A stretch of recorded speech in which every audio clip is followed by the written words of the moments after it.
ഇന്ന് മെയ് 31 ലോക പുകയില വിരുദ്ധ ദിനമാണ്. ഈ ഒരു ദിവസത്തിന് ഈ ഒരു പ്രസന്റ് സെനേരിയയിൽ വളരെയധികം പ്രാധാന്യമുണ്ട്. കാരണം നമുക്കെല്ലാവർക്കും അറിയാം, ഇന്ന് നമ്മുടെ യുവാക്കൾക്കിടയിൽ മയക്കുമരുന്നിൻ്റെ ഉപയോഗം വർദ്ധിച്ചു വരികയാണ്. ആ ഒരു പ്രസന്റ് കണ്ടീഷനിൽ ഗവൺമെൻറ് ക്രിയാത്മകമായ ഇടപെടൽ നടത്തുന്നുണ്ട്. ഓപ്പറേഷൻ തൂഫാൻ, ഓപ്പറേഷൻ തണ്ടർ എന്നിവ. ഇപ്പോൾ ഓപ്പറേഷൻ തൂഫാൻ ജൂൺ 1 തൊട്ട് നിലവിൽ വരുന്നതാണ്. മയക്കുമരുന്നിൻ്റെ വ്യാപനം തടയാൻ വേണ്ടിയിട്ട് സർക്കാരിൻ്റെ ക്രിയാത്മക ഇടപെടലിൻ്റെ ഭാഗമായിട്ടുള്ള 2 ഓപ്പറേഷനാണ് ഓപ്പറേഷൻ തൂഫാനും ഓപ്പറേഷൻ തണ്ടറും. ശരിക്കും ഈ മയക്കുമരുന്നിനുള്ള പോരാട്ടത്തിൽ യഥാർത്ഥ പോരാളികൾ എന്ന് പറയുന്നത് ഞങ്ങളല്ല, നിങ്ങളാണ്. കാരണം നിങ്ങൾ നൽകുന്ന ഇൻഫർമേഷനാണ് ഞങ്ങൾക്ക് അതൊരു കേസായിട്ട് മാറുന്നത്.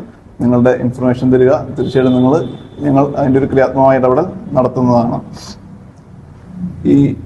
ഇപ്പോൾ ഞങ്ങൾ പറയുന്നത് ശരിക്കും പറഞ്ഞാൽ ഈ മയക്കുമരുന്ന് ഉപയോഗിക്കുന്ന ഒരാളെ നമ്മൾ ഉപയോഗിച്ചതിന് ശേഷം ചെയ്യുന്ന കാര്യങ്ങളാണ്. പക്ഷെ നമുക്ക് ഉപയോഗിക്കുന്നതിന് മുന്നേ ഈ ഉപയോഗം നമുക്ക് തടയണം. ഒരു ഡിമാൻഡ് സപ്ലൈ എന്നൊരു പ്രിൻസിപ്പിൾ ഉണ്ട്. എന്താണ് ഈ ഡിമാൻഡ് സപ്ലൈ പ്രിൻസിപ്പിൾ എന്ന് പറയുന്നത്? ഒരു ഡിമാൻഡ് ഉണ്ടെങ്കിൽ മാത്രമാണ് സപ്ലൈ വരത്തുള്ളൂ. ഡിമാൻഡ് എന്ന് വെച്ച് കഴിഞ്ഞാൽ ഇപ്പോൾ ഉപയോഗിക്കാൻ ആളുണ്ടെങ്കിൽ മാത്രമാണ് ശരിക്കും അത് വാങ്ങിക്കാൻ ആളുണ്ടാവുള്ളൂ. ശരിക്കും നമ്മൾ ഉപയോഗിക്കേണ്ട ആളെയാണ് തടയേണ്ടത്. എന്തുകൊണ്ട് നമ്മൾ ചെയ്യേണ്ട ഒരു കാര്യം, നമ്മൾ ആലോചിക്കേണ്ട കാര്യമാണ്, എന്തുകൊണ്ട് ഇന്നത്തെ ഒരു തലമുറയിൽ ഈ ഉപയോഗിക്കുന്ന ആളുകളുടെ, ഈ മയക്കുമരുന്ന് ഉപയോഗിക്കുന്ന ആളുകളുടെ എണ്ണം കൂടുന്നത് നമ്മൾ പഠിക്കേണ്ടതായിട്ടുണ്ട്. ഇവിടെ എന്ന് വെച്ചാൽ ഞങ്ങൾ കേസ് എടുക്കുമ്പോൾ സാധാരണ ചെയ്യാറെന്ന് വെച്ച് കഴിഞ്ഞാൽ, ഈ കേസ് എടുക്കുന്ന ആൾക്കെതിരെ അവരൊന്ന് ക്വസ്റ്റ്യൻ ചെയ്യും. ആ ക്വസ്റ്റ്യൻ ചെയ്യേണ്ട പ്രധാന ഉദ്ദേശം എന്ന് പറയുന്നത്, ഒന്ന്, ഇവന് ഏത് സാഹചര്യത്തിലാണ് ഇത് ഉപയോഗിക്കാൻ തുടങ്ങിയത്, ഈ മയക്കുമരുന്ന് ഉപയോഗിക്കുന്നതിൻ്റെ ഒരു സാഹചര്യം എന്താണ് എന്നുള്ളത് നോക്കിയിട്ട് അതറിയാൻ വേണ്ടിയിട്ടാണ്.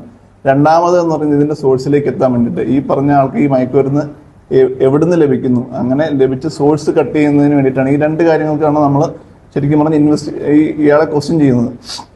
ഇതിനകത്ത് ഞങ്ങൾ മനസ്സിലാക്കിയതെന്ന് വെച്ച് കഴിഞ്ഞാൽ, ഇവനെ ക്വസ്റ്റ്യൻ ചെയ്യുമ്പോൾ ഞങ്ങൾ മനസ്സിലാക്കിയത്, ഈ പറഞ്ഞ ആളുകളെ ഇവിടെ പിടിച്ച കേസുകളിൽ നമ്മൾ ഇയാളെ ക്വസ്റ്റ്യൻ ചെയ്യുമ്പോൾ മനസ്സിലാക്കിയ കാര്യം എന്ന് വെച്ച് കഴിഞ്ഞാൽ, എന്തുകൊണ്ട് ഈ മയക്കുമരുന്നിന് അടിമയാകുന്നു എന്നുള്ളത് ചിന്തിക്കേണ്ട കാര്യമാണ്. അതിനകത്ത് ഞങ്ങൾക്ക് മനസ്സിലായത് 85% ആളുകളും ഈ മയക്കുമരുന്ന് ഉപയോഗിക്കുന്നത് ശരിക്കും പറഞ്ഞാൽ ഒരു മെന്റൽ ഡിപ്രഷൻ മൂലമാണ്. 15% ഒരു ക്യൂരിയോസിറ്റിയുടെ പുറത്ത് ഉപയോഗം തുടങ്ങുന്നതാണ്. ഈ രണ്ടും പിന്നെ ഉപയോഗം തുടങ്ങി പിന്നീട് ഇവർക്കത് കൺട്രോൾ ചെയ്യാൻ പറ്റാണ്ട് അവസാനം ജീവൻ നശിക്കുന്ന ഒരു അവസ്ഥയിലേക്കാണ് എത്തുന്നത്.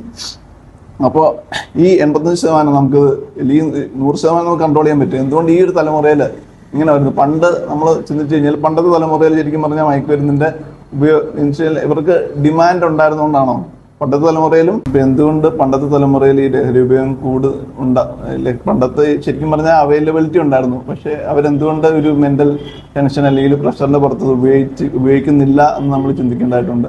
അത് ശരിക്കും പറഞ്ഞാൽ അത് വളർന്നു വരുന്നൊരു സാഹചര്യം, അതൊരു ഫാക്ടറാണ്. എങ്ങനെ അതൊരു ഫാക്ടർ ആകുന്നതെന്ന് വെച്ച് കഴിഞ്ഞാൽ, പണ്ട് എന്ന് വെച്ചാൽ ഞാനൊക്കെ ഒരു 90s കിഡ്സ് ആണ്. ഞാനൊക്കെ പഠിച്ചുകൊണ്ടിരുന്ന സമയത്ത് എന്ന് വെച്ച് കഴിഞ്ഞാൽ, സ്കൂളിൽ പോകുന്നു, എന്തെങ്കിലുമൊക്കെ ചെറിയ ചെറിയ ബുദ്ധിമുട്ടും കാര്യങ്ങളൊക്കെ ഉണ്ടാവും. പക്ഷെ അത് അന്ന് വൈകിട്ട് വന്ന് വീട്ടിൽ നമ്മൾ അച്ഛനോ അല്ലെങ്കിൽ അമ്മയോട് എല്ലാ ദിവസവും തുറന്നു പറയും. അത് തുറന്ന് പറയാൻ ഇന്ന് അതിനകത്തൊരു വ്യത്യാസം വന്നേക്കണം. ഇന്നത്തെ കുട്ടികൾ പലതും മൊബൈൽ ഫോണില്ലാത്ത ആരും തന്നെ ഇല്ല. അപ്പോൾ ഈ കുട്ടികൾ എന്ന് വെച്ച് കഴിഞ്ഞാൽ ഇപ്പോൾ വീട്ടിൽ വന്ന് ഇപ്പോൾ എന്തെങ്കിലും അന്നത്തെ ഒരു ദിവസം സ്കൂളിൽ ഇപ്പോൾ എന്തെങ്കിലും ഒരു ബുദ്ധിമുട്ട് ഉണ്ടായിട്ടുണ്ട്, അവർക്ക് അവൻ്റെ മനസ്സിന് വിഷമം തോന്നുന്ന എന്തെങ്കിലും കാര്യങ്ങളൊന്നും നടന്നുണ്ടാവും. പക്ഷേ ആ കുട്ടി അത് പറയുന്നില്ല. അത് ആരോടും തുറന്ന് പറയാണ്ട് ഇങ്ങനെ മനസ്സിൽ ഇങ്ങനെ കൊണ്ടേ നടക്കുകയാണ്.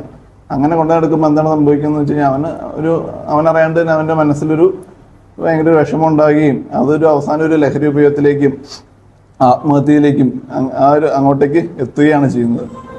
അപ്പോൾ പണ്ട് അങ്ങനെ ഒരു സംഭവം ഉണ്ടായിരുന്നില്ല. അതൊരു വലിയൊരു ഫാക്ടറാണ്. പിന്നെ എന്തെങ്കിലും ഒരു മിഠായി രൂപത്തിൽ എന്തെങ്കിലും ചെറിയൊരു ആളുകൾ ഇപ്പോൾ വന്നിട്ട് സ്കൂളിൽ കൊടുത്തിട്ടുണ്ടെങ്കിൽ അത് വൈകിട്ട് നമ്മൾ വീട്ടിൽ ചെന്ന് പറയും. അപ്പോൾ വീട്ടുകാർക്കത് മനസ്സിലാവും എന്തോ ഒരു സംഭവം അതിനകത്ത് കൊടുത്തിട്ടുണ്ട്. അപ്പോൾ അങ്ങനെ തന്നെ അതിനകത്ത് നമുക്ക് വേണമെങ്കിൽ ഈ മയക്കുമരുന്നിന്റെ സോഴ്സ് കട്ട് ചെയ്യാൻ, അവന് ഉപയോഗിച്ചു കൊടുക്കുന്ന സമയം തന്നെ കട്ട് ചെയ്യാനായിട്ട് സാധിക്കുന്നതാണ്.